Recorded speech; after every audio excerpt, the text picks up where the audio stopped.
제자들의 질문과 예수님의 대답이 기록되었죠. 제자들이 예수님에게 천국에서 누가 가장 큽니까? 천국에서 가장 큰 자가 누구입니까? 라고 이렇게 묻습니다. 그러자 예수님이 제자들에게 돌이켜 어린아이들과 같이 되지 않으면 결코 천국에 들어갈 수 없으며 어린아이와 같이 자기를 낮추는 사람이 천국에서는 큰 자라고 그렇게 대답하십니다. 여러분, 질문을 하나 하겠습니다. 여러분들 한번 생각을 해보시기 바랍니다. 제자들이 예수님에게 이 질문을 왜 했을까요?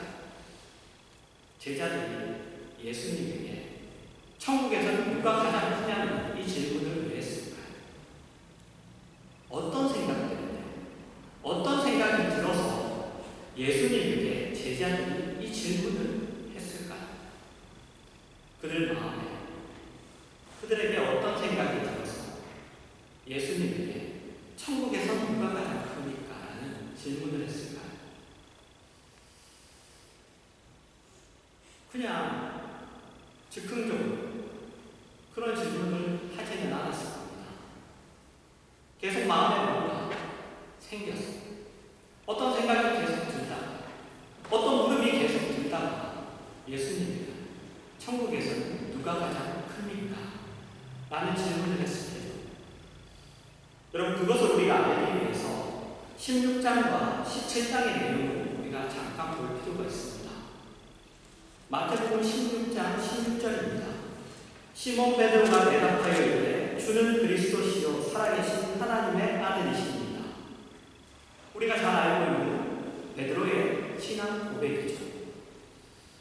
베드로는 예수님이 구약에서 예언되고 그리고 약속되고 그래서 이스라엘 백성이 지금 그토록 기다리고 있던 메시아시라고 그렇게 고백하고 있습니다. 같은 장 21절에서 23절입니다. 이때로부터 예수 그리스도께서 자기가 예루살렘에 올라가 장로들과 대제사장들과 서기관들에게 많은 고난을 받고 죽임을 당하고 제3일에 살아나야 할 것을 제자들에게 비로소 나타내시니 베드로가 예수를 붙들고 항변하여 이르되 주여 그리마옵소서 이 일이 결코 죽게 미치지 아니하리이다. 예수께서 돌이키시며 베드로에게 이르시되 사탄아 내 뒤로 물러가라. 너는 나를 넘어지게 하는 자다. 내가 하나님의 일을 생각하지 아니하고 도리어 사람의 일을 생각하는도다 하시고. 베드로는 그 신앙 고백을 했지만 그러나 예수님이 메시아라고 고백했던 그 베드로가 예수님에게 가졌던 기대, 그분에게 향하여 가졌던 생각은 세상적인 권세와 힘을 가지고 계신, 그리고 그 힘을 가지고 이 세상에 오신 해방자나 아니면 어떤 정복자로서의 그러한 하나님의 종이었습니다. 마태복음 17장 1절과 2절입니다. 엿새 후에 예수께서 베드로와 야고보와 그 형제 요한을 데리시고 따로 높은 산에 올라가셨더니 그들 앞에서 변호되사 그 얼굴이 해같이 빛나며 옷이 빛과 같이 희어졌다. 우리가 잘 알고 있는 이 사건도 변화산 사건입니다. 베드로는 야고보와 그 형제 요한과 함께 주님과 동행하여 산에서 예수님이 그 영광된 모습으로 변하시는 그 예수님의 영광된 모습을 보았습니다. 그러나 22절에서 23절입니다. 갈릴리에 모일 때 예수께서 제자들에게 이르시되 인자가 장차 사람들의 손에 넘겨져 죽임을 당하고 제3일에 살아나리라 하시니 제자들이 매우 근심하더라. 그 영광을 보았지만 예수님이 죽어야 된다. 내가 죽는다라고 얘기하자 제자들이 근심하죠. 그리고 27절입니다. 그러나 우리가 그들이 실족하지 않게 하기 위하여 내가 바다에 가서 낚시를 던져 먼저 오르는 고기를 가져 입을 열면 돈 한 세개를 얻을 것이니 가져다가 나와 너를 위하여 추가하시니라. 이 사건은 뭐냐면 성전세 사건입니다. 왜 예수님과 예수님의 제자들은 성전세를 내지 않느냐? 그 사건이죠. 그랬더니 예수님은 자신이 성전세를 낼 필요가 없음을 가르치시면서 자신이 성전을 지은 목적이, 성전이 지어진 목적이 자기며, 그리고 성전에서 행하는 모든 일의 주인이시고 경배와 예배의 대상이신 하나님이심을 밝히십니다. 그러나 사람들이 오해하지 않도록 하기 위해서 성전세를 내자 이렇게 말씀하시죠. 여러분, 그리고 나서 나오는 질문이 바로 오늘 질문입니다. 천국에서는 누가 큰 자입니까? 라는 질문이죠. 그러니까 여러분, 이 질문은 어떤 질문이냐면 도대체 하나님은 어떤 분이십니까? 하나님은 도대체 어떤 생각을 하고 계신 분입니까? 하나님의 나라는 어떤 곳입니까? 하나님의 통치 방법은 도대체 어떤 것입니까? 왜 하나님이신 예수님이 이런 방식으로 인생을 살며 하나님이 주신 사명을 감당하며 왜 이런 방식으로 도대체 행하시는 것입니까? 라는 내용의 질문입니다. 예수님을 가만히 보고 있잖아요. 그런 생각이 드는 거죠. 이 질문에 대하여 예수님이 돌이켜 어린아이들과 같이 되라고 하십니다. 여기서 돌이키라는 것은 여러분, 너희가 세상에서 하는 생각과 반대의 생각을 해야 된다는 것이죠. 이 세상에서는 힘을 가진 자가 힘이 없는 자를 부르고, 그리고 그 위에 군림하고, 그리고 그들을 이렇게 부리지만 천국은 그렇지 않다는 것이죠. 그리고 어린아이와 같이 되라고 하십니다. 여기서 어린아이가 순진하라는 게 아니죠. 그게 아니라 사회적으로 가치가 없는 존재라는 뜻을 위해서 존재합니다. 그 당시 어린아이는 어떤 가치도 없었습니다. 그 사회에서.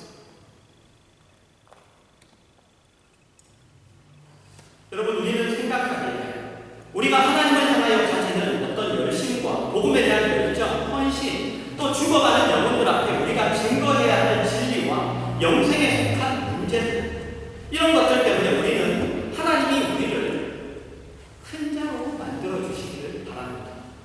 우리를 큰 자로 만들어주십니다.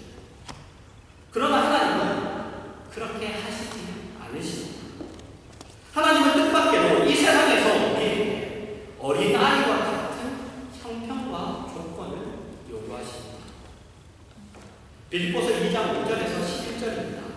너희 안에 이 마음을 품으라고 그리스도 예수의 마음이니 그는 근본 하나님의 본체시나 하나님과 동등됨을 취할 것으로 여기지 아니하시고 오히려 자기를 비워 종의 형체를 가지사 사람들과 같이 되시고 사람의 모양으로 나타나사 자기를 낮추시고 죽기까지 복종하셨으니 곧 십자가에서 죽으시니라. 이러므로 하나님이 그를 지극히 높여 모든 이름 위에 뛰어난 이름을 주사 하늘에 있는 자들과 땅에 있는 자들과 땅 아래에 있는 자들로 모든 무릎을 예수의 이름에 꿇게 하시고 모든 입으로 예수 그리스도를 주라 시인하여 하나님 아버지께 영광을 돌리게 하셨느니라. 여러분, 이 말씀에서 우리가 확인할 수 있는 것은 예수님의 순환을 하나님이 크게 칭찬하셨다는 겁니다. 예수님이 그 순환을 하시는 것을, 그리고 그 순환과 희생, 십자가죠. 그 십자가라는 방법으로 영광 받으시기를 하나님이 기뻐하신다는 사실입니다. 그러나 우리는 이것을 놓치고 있습니다. 지금 예수님이 너희가 돌이켜 어린아이들과 같이 되어야 한다는 이 말씀은 제자들에게 그들의 삶의 모습과 하나님의 인도하심이 어떤 것인가에 대한 설명일 뿐 아니라 예수님에 대하여 제자들이 가졌던 생각, 그들이 예수님에 대하여 기대했던 그 생각에 대한 예수님의 답변입니다. 예수님이 나는 어린아이와 같은 모습으로 이 땅에 왔다라고 얘기하시는 것이죠. 예수님은 사회적인 가치에서는 지극히 낮은 힘이 없어 보이는 모습으로 이 땅에 오셨습니다. 그분을 따르는 제자들마저도 예수님은 그래서 계속해서 힘을 가진 것을, 크고 높은 지위를 가질 것을 요구합니다.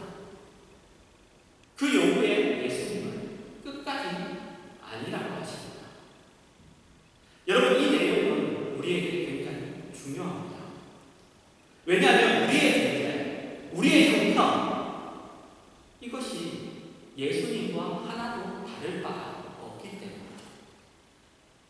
여러분, 우리는 이미 어린아이와 같습니다. 그것에 대하여 우리는 분노하고 있을지 모르지만 그것이 하나님이 즐겨 쓰시는 방법이시고 그것을 하나님이 가장 가치 있게 생각하시고 제일 좋아하십니다. 우리는 예수님이 어린아이와 같이 이 땅에 오셔서 살아가신 삶의 모습에 대하여 어떤 불만도 없습니다. 그렇죠? 예수님이 그렇게 사셨다면서 여러분이 그 예수님에 대하여 불만이 있으십니까? 우리는 없습니다. 그렇게 그분이 십자가에서 죽으셔서 우리가 구원을 받았고 하나님이 영광을 받으셨다는 것을 우리는 알고 있고 믿고 있고 그리고 아멘이라고 화답하고 있습니다. 그러나 우리에게 그런 삶을 살라고 하자, 우리에게 그런 삶을 살라고 하자 우리는 모두 분노하죠. 우리는 모두 거부합니다. 이사야서 53장 1절에서 3절입니다. 우리가 전한 것을 누가 믿었느냐? 여호와의 칼이 누구에게 나타나느냐?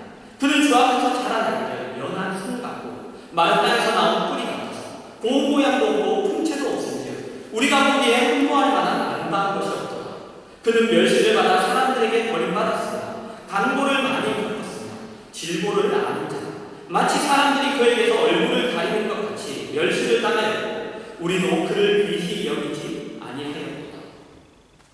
예수님의 모습과 그 인생에 대한 묘사입니다. 세상적인 시각에서 예수님은 아무것도 아닙니다. 그러나 그분은 하나님의 기름과 부음을 받은 종이었고 온 인류를 구원하기 위하여 오신 성자 하나님이시죠. 그분의 존재와 생애와 사역은 흠잡을 것이 하나도 없고 모자람이 없었습니다. 그분의 성육신과 십자가의 길은 하나님의 최선의 결정이고 뜻이고 내용이고 결과였습니다. 여러분, 우리도 마찬가지입니다. 하나님은 우리의 생각과 다르게 일하시죠. 하나님은 우리의 생각과 다르게 일하십니다. 그리고 다르게 일하시는 이유는 나라가 다르기 때문이죠. 나라가 다르기 때문입니다. 나라가 다르다는 것은 원리와 내용과 가치가 다르다는 것입니다. 세상은 죄의 원리가 있는 것이죠. 세상은 우리에게 이기라고 합니다. 가지라고 합니다. 그런데 그 이김은 상대방을 죽여서 이기는 이김, 그 가짐은 상대방의 것을 뺏어서 가지는 가짐입니다. 하나님의 나라는 그렇지 않죠. 하나님의 나라는 내가 죽어서 상대방을 살리고 내 것을 주어 상대방을 부요하게 하는 나라입니다. 그것은 하나의 썩는 일, 십자가라는 방법 외에는 사용되지 않는 곳입니다. 우리는 가장 볼품없는 겨자씨 같은, 여러분 겨자씨 같습니다. 눈에 잘 보이지도 않습니다. 그 가장 볼품없는 겨자씨 같은 존재입니다. 그러나 생명을 가졌죠. 그러나 생명을 가졌습니다. 우리는 생명을 가졌습니다. 그러나 우리는 바로 그것이 싫습니다. 그것이 싫어요. 복음에 향한 우리의 얘기죠. 하나님을 사랑하는 마음으로 우리 이웃과 우리가 사는 이 시대가 하나님의 복을 받게 되기를 원합니다. 좋습니다. 그러나 그래서 무엇을 요구합니까? 그래서 무엇을 요구하는지 보십시오. 힘을 요구합니다. 힘.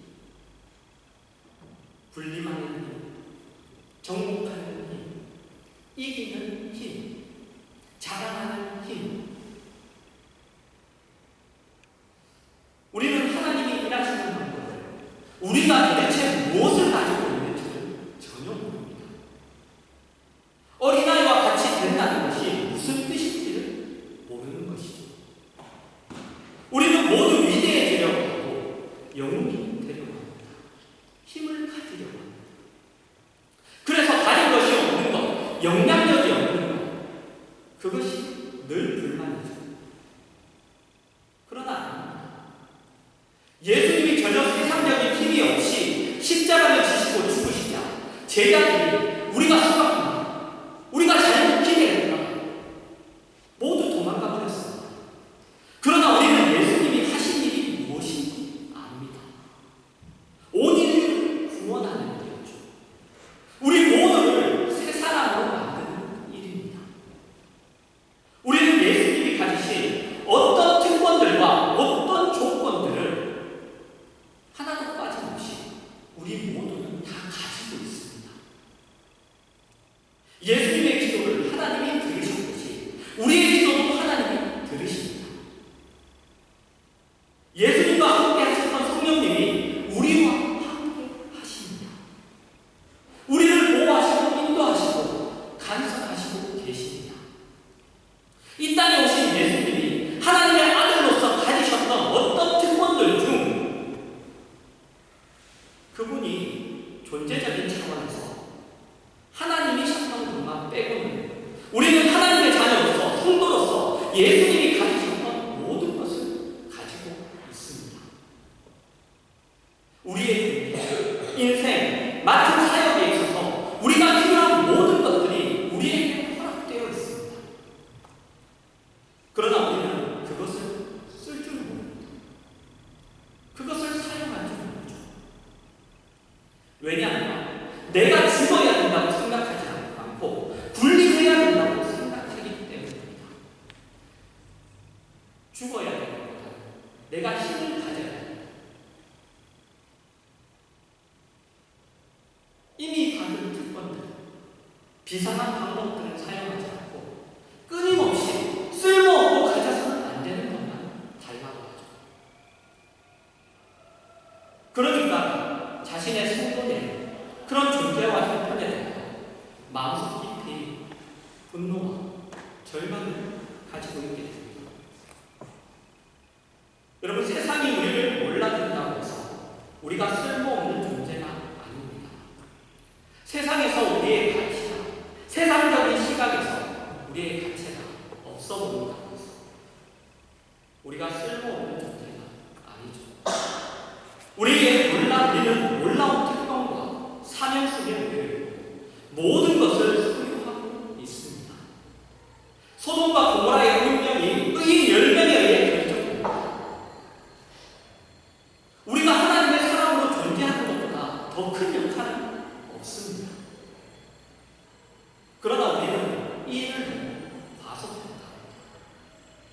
이걸로는 마치 아무것도 되지 않는 것처럼 그렇게 생각합니다. 여러분, 마태복음 4장에 보면 예수님이 공생애를 시작하실 때 사탄이 예수님을 시험합니다. 내가 만약 하나님의 아들이거든 명하여 이 돌들로 떡덩이가 되게 하라. 내가 만약 하나님의 아들이거든 성전 꼭대기에서 뛰어내리라. 만일 내게 엎드려 경배하면 내가 천하만국과 그 영광을 내게 주리라. 그렇게 시험합니다. 그런데 여러분, 이 시험이 어떤 시험입니까? 하나님의 명령을 수행하는 종으로서 이 땅에 오신 그 예수님에게 하나님의 통치와 결정을 벗어나서 너 마음대로 아들 된 권세를 휘둘러 보라는 시험입니다. 우리 모두가 받는 시험이에요. 세상을 살면서 우리 모두가 받는 시험입니다. 여러분, 어린아이가 왜 빨리 크려고 하는지 아십니까? 우리 아이들도 빨리 어른이 되고 싶어 합니다. 근데 여러분, 왜 빨리 어른이 되고 싶어 하는지 아십니까? 자기 마음대로, 자기 마음대로, 내 마음대로 살아도 부모님 말 안 들으니까. 그래서 내가 하고 싶은 것 하면 내가 부모님으로부터 받은 것 가지고 그냥 내 마음대로 그냥 하고 싶어요. 여러분, 우리가 달라는 것이 다 무엇입니까? 우리는 하나님이 가지신 능력과 지혜로